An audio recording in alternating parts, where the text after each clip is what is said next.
All right, today we have a very topical conversation when love trumps all. It's not what you think it is, though. He's on. Okay, so we're going to be completing.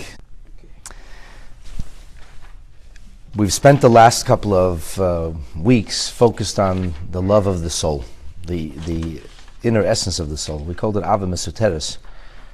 There's this yearning, this craving, this desire that the soul has to be close to Hashem, which is innate. And today we're going to finish developing that idea. The most important thing about this love is that it can actually make a difference, or it can trump everything. Not just in the inner rhythm of emotion, but in the realm of action also. And that's a jump, as you'll see. And then once we finish this perek, so the Alter Rebbe is going to start talking about, so what does it mean? On a practical level, how do we live with this? How does it change our life on an everyday basis? But first we have to fully understand the impact and the power of this hidden love, which is the essence of the neshama. Okay, so to recap. Up until now we explained that the infinite nuclear energy of Hashem's light, for lack of better terminology, which is melubash, which is embodied in what's called chokhmah. Right? I don't want to go through this again. The idea of chokhmah. Chokhmah is the purest, most organic essence of the soul, because it comes out of what we would call nothingness. The idea doesn't come out of, there's nothing that precedes the idea. It's a sudden epiphany, it's a sudden transformation, a sudden change. So this concept of chokhmah represents the fullest sense of bittul, of self-renouncement, of self-abnegation, self-nullification. And because it's entirely transparent, because it doesn't have any self in it, so therefore it's a natural convention in which the presence of Hashem could reside. So that is to say like this.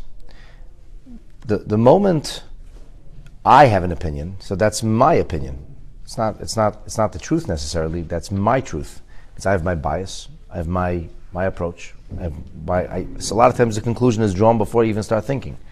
So I'm going to think about this. Somebody asked me to do something and I'm not really interested in doing it.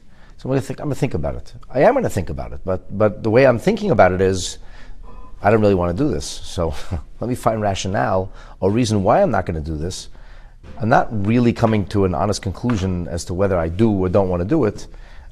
Oftentimes I'm thinking about it. How do I get out of this? And it's almost impossible to know what the truth is, if I'm really being honest with myself or not. Maybe it's even impossible. And that's the difference between objectivity and subjectivity. And that's why when it comes to rendering a decision in halacha, you cannot paskin a halacha for yourself. You have to go to a rav. Even if you're somewhat knowledgeable, even if you're very knowledgeable. Why? Because the question of halacha is, what does Hashem want? But when I have a want, I don't know if I'm thinking about what Hashem wants anymore. I'm thinking what I want. So I'm a negei b'davar. I have my own axe to grind. I have something else that's influencing my decision. It's not a purely objective reality. And the moment it's not purely objective, I'm no longer a recipient. I'm no longer a worthy vessel of of the infinitude of God, as it expressed itself in the rubric of halacha, as it would come forth or filter through the diffusion of, okay, here's what the Torah says I should do. Everybody can understand that.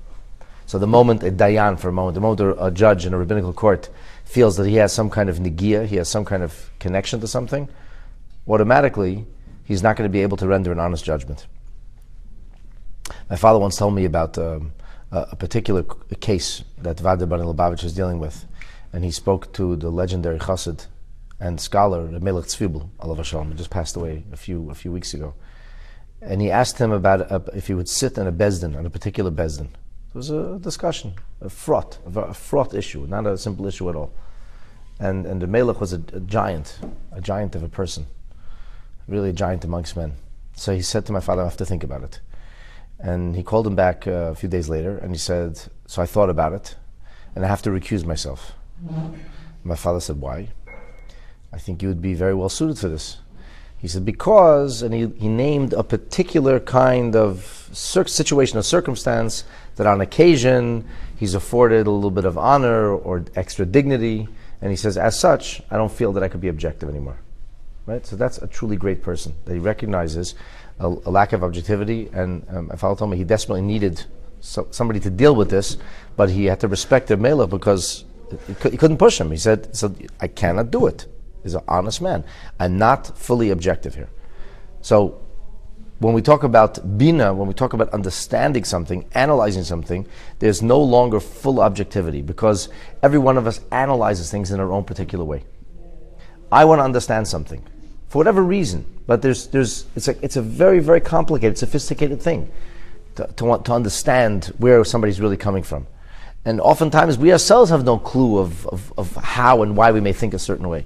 But there is one essence, one kind of experience which is totally organic, which is not colored or filtered through any particular lens, and that's chachma. That's the first time a person would have an idea. Granted, people can have ideas in certain areas. Their creativity works a certain way. That's understood, but it's not cogently or consciously colored or shaped by the particulars of the situation. Rather, it comes out of something, or oftentimes out of necessity. They say that the necessity is the motherhood of invention. People can have brilliant ideas even though they're not brilliant. Why? Because they're being squeezed or pressed. Just like the olive, when you crush it, that's when you get the olive oil out. Sometimes when a person is in a state where he has so much pressure and he can't even function, that's when suddenly the most incredible oil, the most incredible essence could be revealed. This is the concept of Chachma. And it's not godly or divine in and of itself. It's just ideas. Ideas are not divine per se. But the concept of an idea, because an idea is so self-renouncing, because an idea has none of me in it, but rather it comes from a higher place, because of that, that's why it's possible for a person's chachma to become the proper convention in which Eidin Seif, in which Hashem's infinitude should be able to reside. This is basically what's a recapping of what we explained up until this point. Now the Alter Rebbe is going to talk. So what is it? What is it that resides within the heart, soul, mind of a neshama? What is it? What is it that resides in the chachma? So interestingly, what resides in the chachma, which is purely cerebral and intellectual and objective, is a very, very emotional and subjective thing, namely ahava, love for Hashem. It's really interesting because chachma is totally cerebral, it's totally objective, and yet it houses something which is totally subjective. It houses something which is totally emotional. And this is the ahava, this is the yearning, this is the intense desire that every single yid has to be close to Hashem. So if you want to say that ultimately a yid's chachma is a source of bias, that's true. The bias is to be close to God. That's our default. That's something inside us says, I want to be close to God. I don't want to be separated from God. I'm going to do whatever I can. I don't want to be in a situation where I am separated from or taken away from my essence. In the moment I have clarity and I understand that a certain set of reality or certain circumstances will in fact impede my ability to function as a Jew, will truncate me from my source, at that moment all of a sudden my chachma, which houses this avas Hashem, is suddenly now in full bloom. So now the Alter Rebbe explains that this love trumps everything. What does that mean, it trumps everything? So let me preface. B'chalal, generally speaking, humanity, all of humanity, everything about the human activity is divided in two levels. There's something called chitzenius and something called pnimius. It's not only humanity, really it's everything. But there's the inner essence of something, and then there's the superficial essence of something. Here's a lame metaphor. A person says, I want to go to work now. He says, you really want to go to work? Well, no, I don't really want to go to work. So why do you want to go to work? Well, I want to go to work because I have needs, and the needs have to be met. So if you could find the needs met a different way, would you still go to work? A lot of people would say, no, of course not. Why would I go to work? I go to work because I have to go to work. The moment I don't have to go to work, I'm not going to go to work. So they say they want to do this. They want to do this. But at the same time, they don't really want to. It's called chitzenius haratzon. That's their want, their desire is a superficial desire. It's not the inner essence of the desire. The inner essence of the desire would be something else. So there could be a difference. What's the difference? One is practical, one is pragmatic, and one is in theory. So theoretically, I don't want to do this. Practically, I want to do this. And then there are things which I want to do. That's really my pnimius haratzon. That's what I really want to do. So a person wants to spend time with the people who he loves. A person wants to be in an environment which is positive, which is elevating. I want to be there. It's not something davar chitzoni. It's a davar pnimi. It's something which is inner, something which comes from a deep-rooted essence, rather than only on a pragmatic, superficial level. And everything can be divided this way between chitzonius and pnimius. Chitzonius is the way it appears, the way it expresses itself, the way it's experienced on a practical level and pragmatic level, and then there's the inner essence. What's really going on beneath the surface? So if we talk about humanity, we talk about human beings, we could divide between the nefesh, the soul of a person, and we could divide between the garments of the soul. The nefesh is my ability to grasp ideas, or to come up with ideas, to intuit, my ability to analyze ideas, to develop them, my ability to come to a biased opinion, bias is an ugly word in Western civilization, but it really isn't. A bias is when I come to a decision. This is how I'm going to look at things. I'm going to choose to look at things positively, so that's my bias. I'm biased, I say I'm going to always look at people in a positive light. It's a bias. That's the way I'm always looking at things in a negative light. That's a bias. One is good, one is bad. Why? Because Torah says it's like that. Not because it's intrinsically good or bad. Who are we to decide what's good or bad? Maybe being suspicious is a good thing. Torah says no, it's not a good thing to live like that. You have to always judge somebody with a positive approach. We have to never always assume the worst, always assume the best. Why? Because Torah says so. Because Torah says so. Not like a Western civilization says so. So that's a bias. A bias just means a preconceived notion. And every one of us has biases. We have preconceived notions. So if you went to Starbucks coffee and you like the coffee, you have a bias. You naturally think, I want to go to Starbucks. Why don't you want to go second cup? I don't know. I had once a bad experience. Somebody didn't give me change there. Whatever mishigas, the person, and in their mind, automatically they gravitate in a certain direction. Whether it's true or not true is irrelevant. That's their truth, and that becomes what influences them on a practical level. Now, the concept of so this notion of having a particular bias, or developing an idea, or having an idea, this is I just described for you in everyday language, Chachma, Bin, and Das. Chachma is creativity, intellectual freshness, dynamism, an idea that comes out of nowhere. Bina is to analyze, to contemplate, to look at an idea, properly understand it. Das is to come to an opinion. An opinion is not always my opinion about something. The concept of Das is to have, this is my approach, this is the way I choose to gravitate. And then we have emotions, we have midas.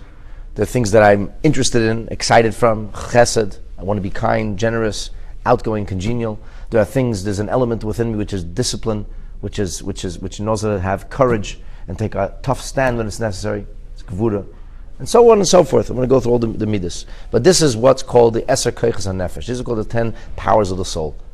And that's how we identify the energy called soul. That's pnimius. That's pnimius. That's the inner essence. Then there's chitzonius. Chitzonius is like a garment, something superficial. I am not the clothes that I wear. I can choose to wear this kind of clothes. I can wear a different kind of costume. It's all superficial.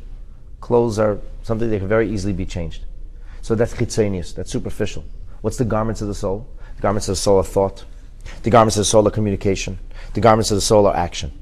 This is also known in Hebrew as machshava, dibur, and maisa. So now, if you want to change a person, there's two things you could try to do. I could try to change the way people are going to act. How will I change the way they're going to act? I could threaten them.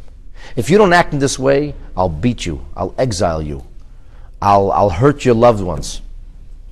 That's what's going on in certain parts of the world, where people are being coerced to follow a particular faith system. What's the coercion? Why are they following this faith system? They don't want to have their head be handed to them. If they won't listen, they'll be killed. So I have no choice. I want to be dead. I figured I want to do this. No, I don't want to do this. I want to be dead. I want to be dead. I have my choice. Either I do this or I be dead. What would you choose? Do it. So people do it. People do it. Are they happy about doing it? No, not happy about doing it. Do they want to do it? Kidding. If the moment this would go away, would they still be doing it? Of course not. They have a choice. You think the people in Iran have a choice of doing what they want to do? No. The mullahs are monsters, and they're going to kill them. Plain and simple. Tell the woman, if you don't dress like with a garbage bag over your head, we're going to shoot you. We'll stone you. What choice does she have? The moment the mullahs, the theocracy will be overthrown, and it will happen eventually, it's a matter of time. You cannot forever imprison a nation. The moment they'll do that, what do you think is going to happen? Probably 75 to 90% of the people throw those burqas off. So, I don't want to do this. They're not happy about it. They're stuck now. They foolishly got swept up in this fever, revolutionary fever. They're stuck with it. Is that called an inner change? Of course not inner change. A change that's only under duress is not inner. It's only superficial. What if you have to say certain things? If you don't say certain things, it would kill you. So do people say the things? Pledge allegiance or you're dead. Well, what's the choice? What are you going to do? Want to be dead? Pledge allegiance. In theory, they try to make you think a certain way. Obviously, in practice, how are you going to know what somebody's really thinking? But in theory, they take the kids in school and you educate them as such and such and such. Right? So the communists came and they said all the children have to know there's no God, no God, no God. Don't think about God. To tell a story that once was a child trying to get into university. So they sent this young lady a huge questionnaire. It's a big university, a bright girl, and she fills out the questionnaire, one thing, second thing, and all the good communist answers. Who is your father, Lenin? Who is your mother, Stalin? I don't know the whole, And they finished the whole thing. And last question, do you believe in God? No. Is there a God? No. No. Okay, fine. Go the whole questionnaire, and the chancellor of the school reviews it. He says, okay, you're a good communist youth. Komsomolnik, he says, you can come into the university. The girl goes, oh, Baruch Hashem, thank God.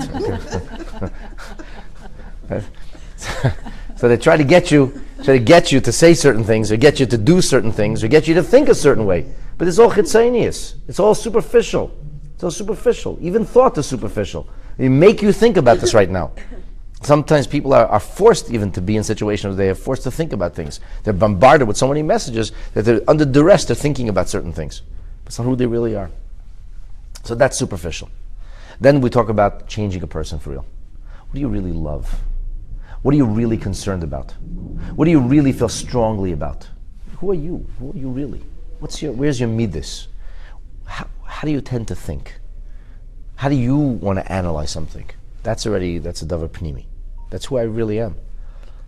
Incidentally, the hallmark of Chabad is to effect interchange, not chitzonius.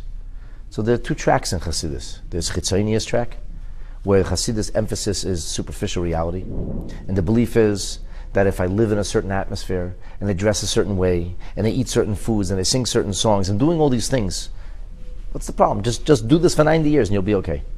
It's got to change something ultimately. Chitzonius changes us. So if you go through all the motions and you're surrounded by people like that, so there's the peer pressure or like you want to be part of this, invariably, so that's good enough. Who could really change one's essence? How do you change essence? You have to study and you have to contemplate.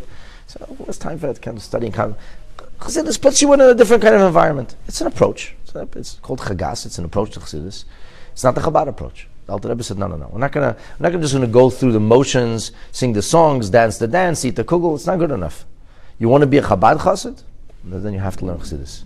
And you have to contemplate deeply. And you have to affect inner transformation, not just superficial transformation.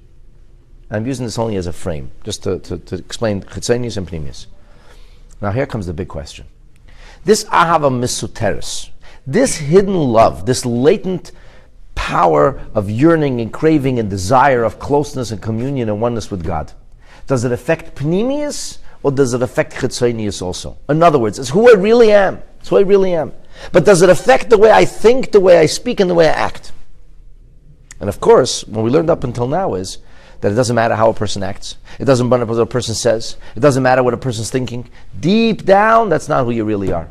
So with deep, on the superficial, you're going through the motions, you're living a life which is libertine, which is antithetical to Judaism, which denies the truth of Torah. That's the life you're living. It's a life you chose. And you're very excited about it. And you're totally immersed in it. And you couldn't care less about your Jewishness. But we said that you should know that deep down, there's still a neshama. And something could make it reveal itself. Something could happen. But when that thing happens, all of a sudden the neshama is like a flaming fire. Why? Because that's who you really are. So who am I really? A Yid. That's who I really am. The Chitzonius, on the superficial level, I could assume any kind of persona, but who am I really? I'm a Yid. So that's very nice. That's on a level of the inner essence.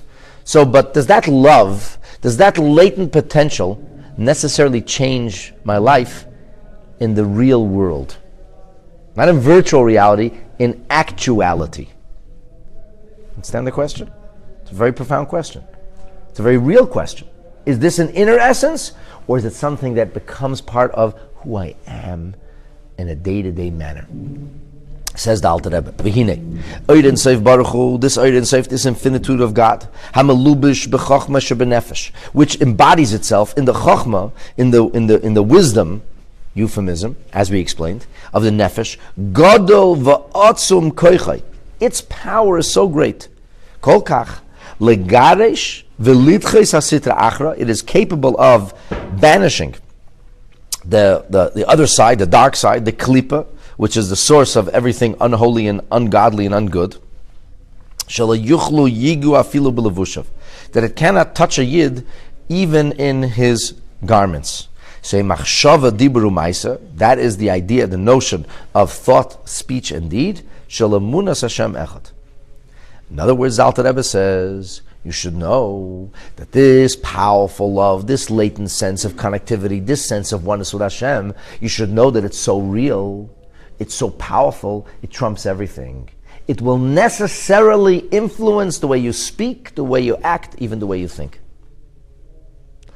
But it's not so. I mean, the person is living a life that's the polar opposite of Yiddishkeit. The things that drive them, the things that inspire them, the things that they're involved with on a daily basis, the opposite. They marry out of the faith, Rahman al-San. They eat non-kosher food, Rahman al-San. Shabbos doesn't begin. Torah, never heard of it. Doing everything you shouldn't do. And you're telling me, deep down, really is a Yid. So the Alter Rebbe says, where do you see that? You see, everything we've described so far is the opposite of that. We describe a lost Jew, a disaffected Jew, a forgotten Jew. But you're saying deep down, there's still this element of powerful love, this Ava Mesuteres.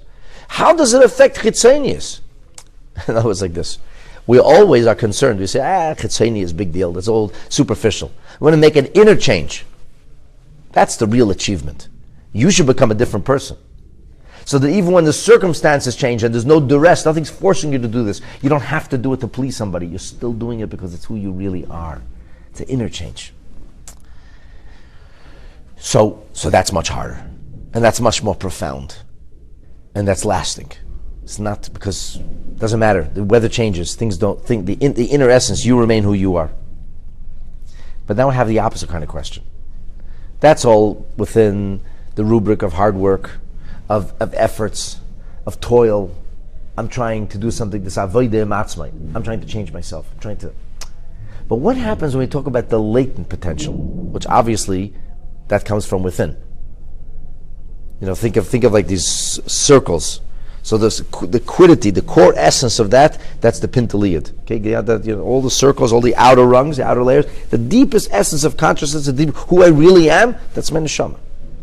Okay, so the neshama radiates outward. So you said the neshama radiates outward. Where does it really reside? It resides in the closest circle, the tiniest circle which goes around the core essence. That's chachma. Okay, there's no me yet. It's still a dat, just a dat chachma. But then that circle widens. Then I move into the realm of bina. I move into the realm of contemplation, of understanding, of analysis. I move into the realm of bias, of opinion. I move into the realm of emotion. I'm moving outward. It's this whole thing is radiating outward. The question is, that core essence, that pintaliyad, how far outward can it radiate? Does it stay within the orbit of the private, or does it go out to the real world? So this is the opposite kind of question.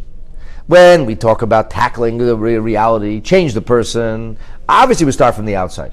Start from the outside. We don't say, you want to be a good Yid? First become a powerful, loving, and spiritually charged Yid. And when you feel really strongly about it, eventually you should put on tefillin. Eventually you should keep Shabbos. But until you feel for it, don't bother. That's not the Jewish way. That may be the Sanskrit way. It's not the Jewish way. What's the Jewish way? The Jewish way is metech shalei lishma balishma. You do it for the right thing for the wrong reasons. At least you're doing the right thing. Keep Shabbos, eat kosher, put on tefillin, give tzedakah. Do it. You keep doing it. Just do it. Just do it. Somebody, like a monkey, do it. It's not really me. Blah, blah, blah. It's you. You don't know about it. You do it. You do it, and you work your way inward. You work your way inward. It starts with a mitzvah. It's a journey. It's a journey in, a journey home, the inbound journey. But now we're talking about something else, because now we're talking about something which is natural, which is innate, which is organic. That obviously comes from within. If it's organic, it has to come from within, can't come without. How far does it resonate? Does it stay within the core, or does it go beyond? Says the Alter Rebbe, no, it's so powerful. This love trumps everything. It doesn't only trump my inner essence, it trumps my chitzonius, my superficial reality too. It trumps and enlightens, it has this powerful light that gets rid of all the darkness in every realm, in every reality. And I'm thinking, really?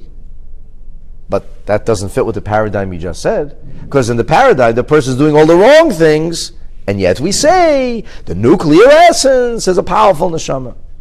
So the Alter Rebbe says, the Hainu, what am I talking about? This means Lamed b'nisoyin limse nafshei, to be able to have the courage, the spiritual strength and mettle, to have enough fortitude to literally sacrifice one's soul itself.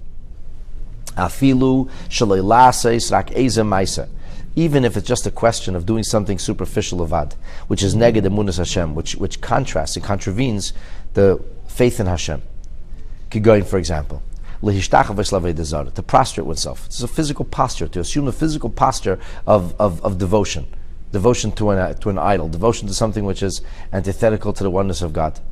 Now, a person is being asked to do something like this, and the taskmaster, or the one who's persecuting him, who seeks to do this, he knows he cannot change him. He knows the stubborn Jew is not going to get changed. So he says to himself, well, let me at least change him on the outside. I'll start on the, let me at least do that. He say to himself, what do I care? Bow, shmau, it's all stupid, it's so superficial.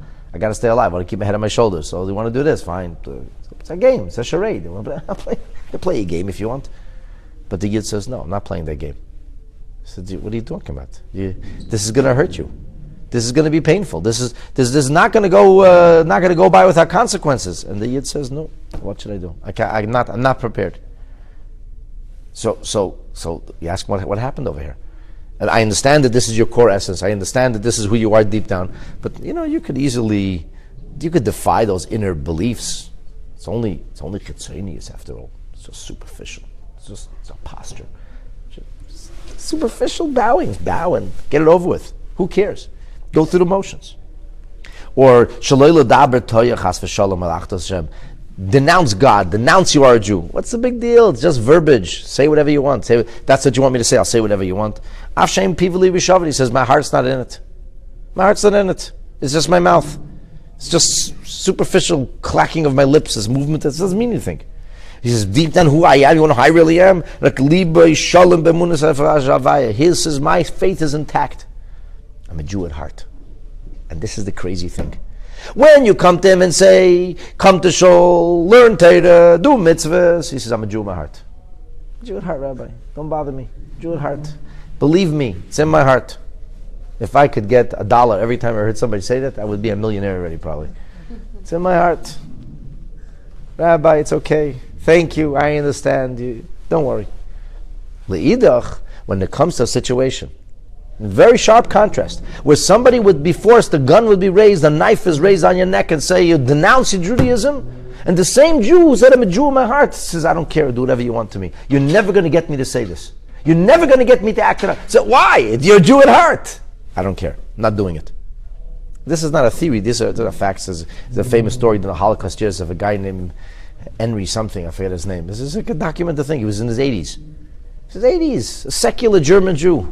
If I said German, if it's Jewish also, he didn't even know what it meant to be Jewish. And they're rounding up the Jews, and they missed him because he was such a lost Jew. They missed him. He wasn't on the list. And he came registered. He knew what they're doing. There wasn't a secret anymore. He came and registered. He said, I'm a Jew. Don't. If you're rounding up the Jews, round me up too. What makes a person do something that crazy? He got a medal for doing it? Somebody recognized him? He got accolades? He got applause? Nothing. Why would a person do that? And it's only superficial. What's the difference? Go through the motions. I'm not saying that there's never been a Jew who hasn't renounced his faith. That's not true. There have been, unfortunately, many Jews who renounced their faith. The question is not how could it be. That's David Apasha, that somebody, a person, a human being could do all kinds of things. The question is conversely though, how is it possible that so many Jews didn't renounce their faith? How's that possible? There was after the war, there was a rabbi, an American rabbi who went to Europe, and he was, I think he actually had a rank in the American army. His name was Rabbi Silver, Eliezer Silver from Cincinnati. So he meets this Jew, and he offers to help him put on tefillin, and the Jew says, I'll never put on tefillin for the rest of my life. I'll never put on tefillin again. So he says to him, why? He says, because in Auschwitz, there was a guy who had a pair of tefillin. I myself personally know 3 people who had tefillin. 2 of them I actually knew.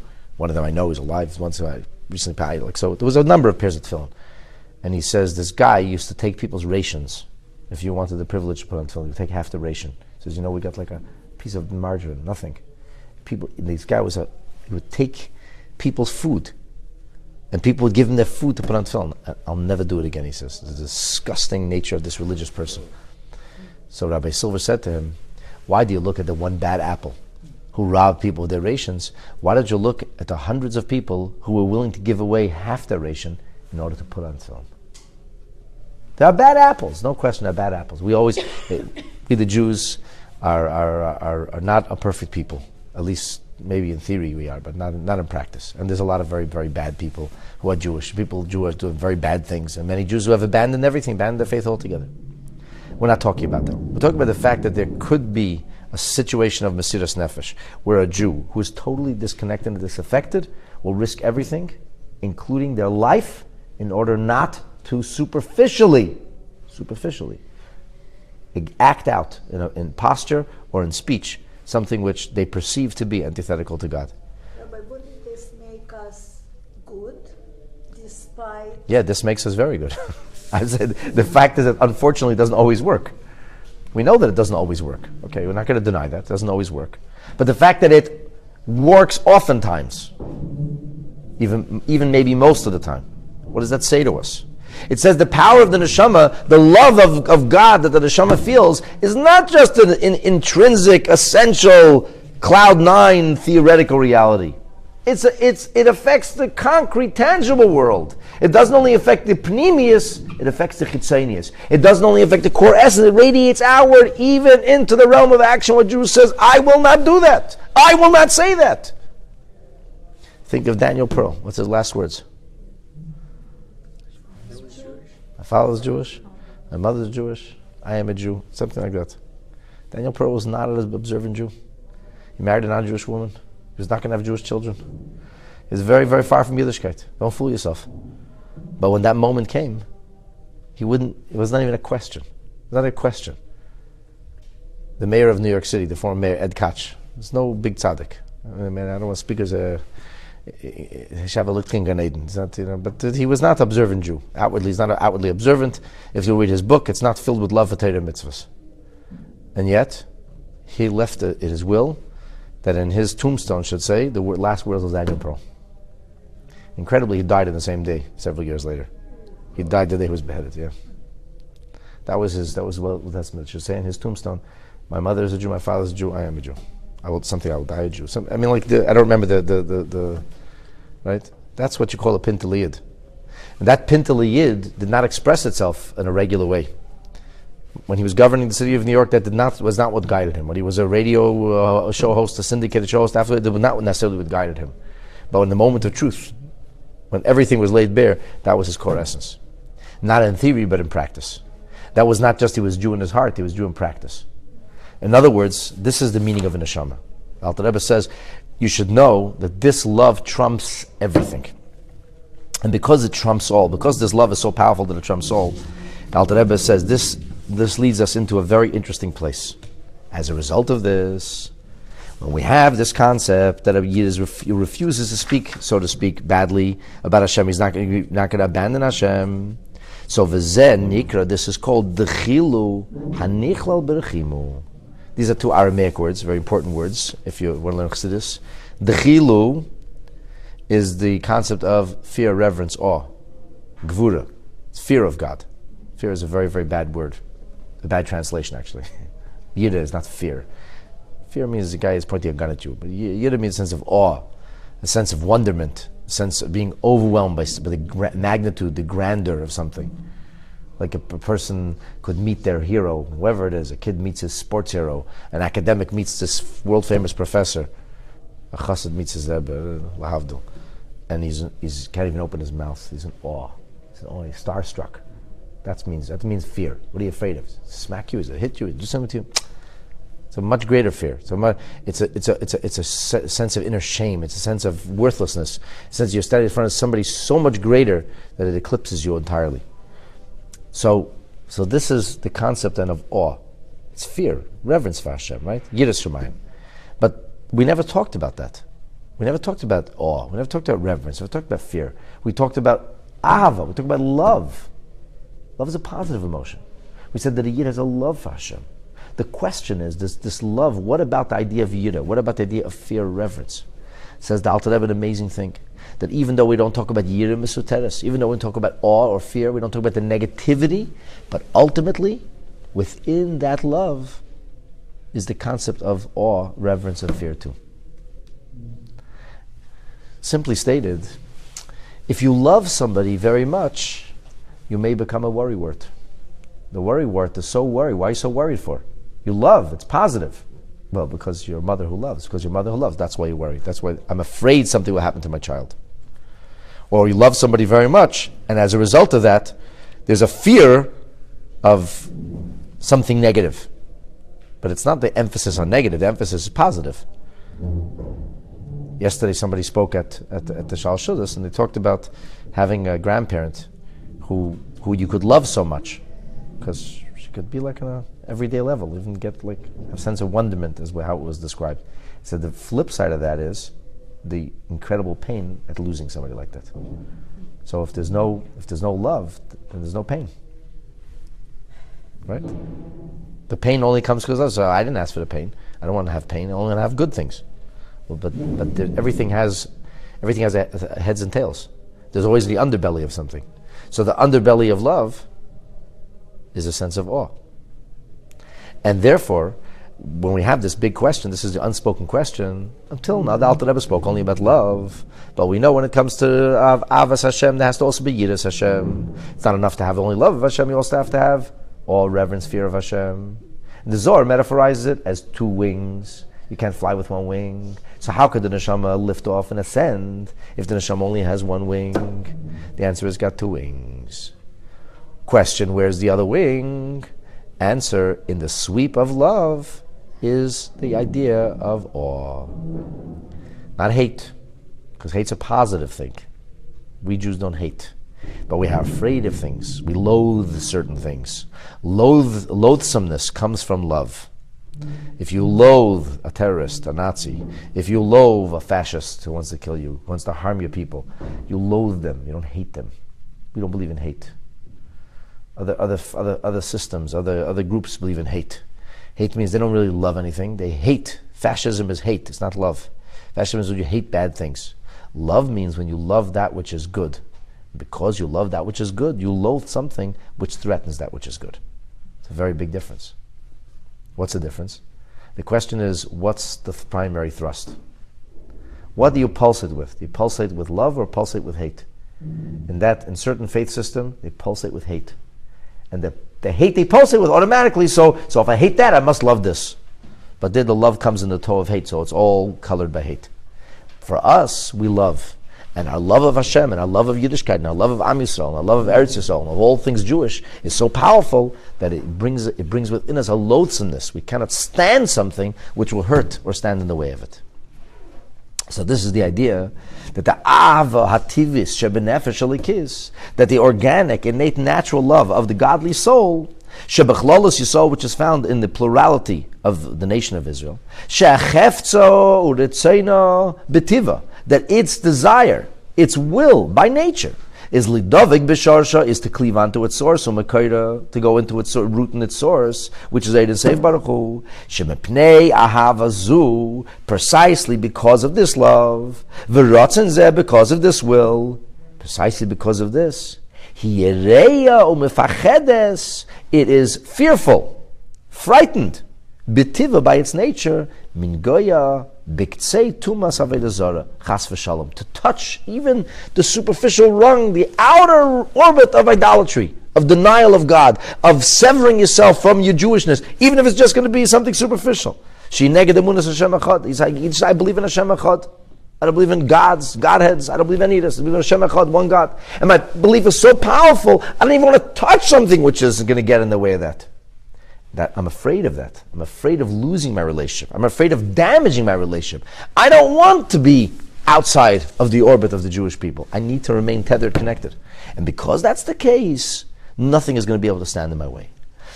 So now we're talking about even, here the Alter Rebbe emphasizes, even in chitzonius, even in the outer layer, in the outer rung, afilu bilvoshel hachitzonim, even in the superficial reality. What is which are shehem? What is the superficial reality? The garments of the soul, dibur, communication, oy maisa, or action. Beli emuna belev klal, without any kind of belief. I don't pledge allegiance to that. I don't believe in that. That's baloney. I'm a yid. Well, why are you doing those things? Well, I gotta do what I gotta do. I gotta stay alive. I like my head on my shoulders. It's a good place to keep it. He said, but so I do. No, the yid says, I don't care. I'll take the head off my shoulders. I'm not going to deny this. I'm not going to separate myself. I'm not going to take myself out of the orbit of the Jewish people. He said, why not? Why not? Why not? Because I'm afraid of being disconnected from Hashem. The truth is that every Aveda disconnects us. So why don't we have Mesiras Nefesh every day? Because we fool ourselves.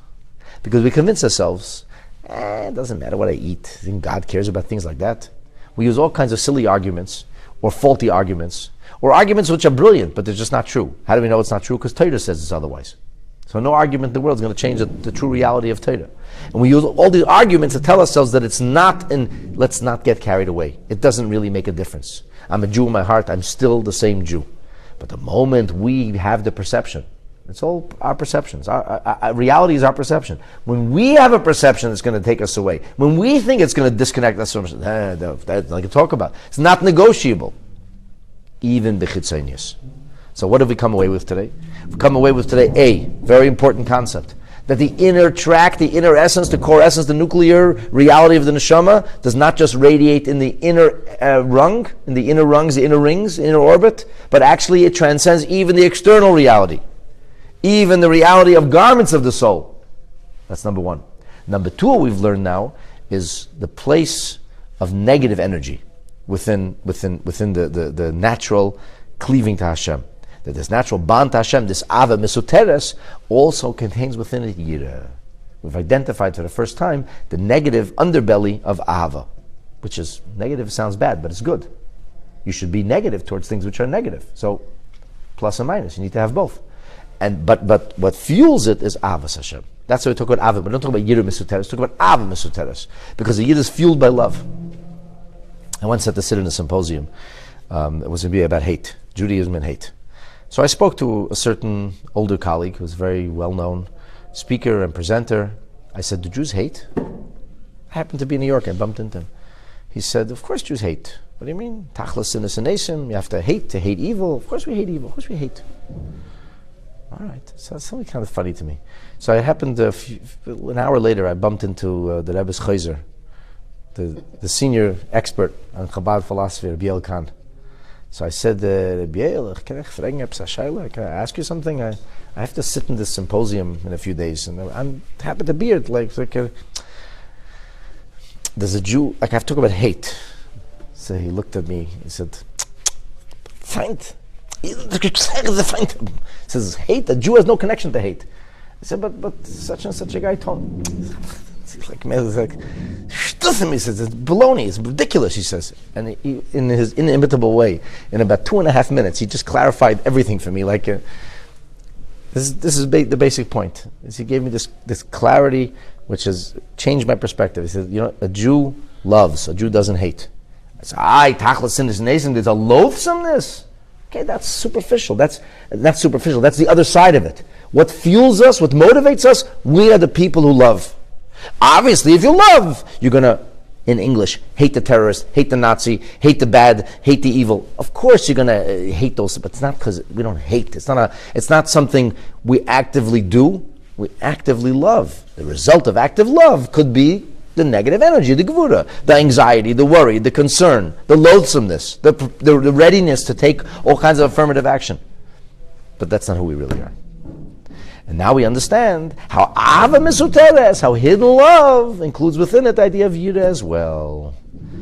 Now the question is, what do we do with this? It's a wonderful theory, a beautiful commentary on the essence of a Yiddish neshama. How does it change, practically speaking? How do we make this part of everyday life? Up until now, the Alter Rebbe has described heroics, extraordinary circumstances, incredible situations. And he said, this is who you really are. So tell me, could we be like this on a regular day, or only when it's going to be an extraordinary situation? Like, can you take this to the bank?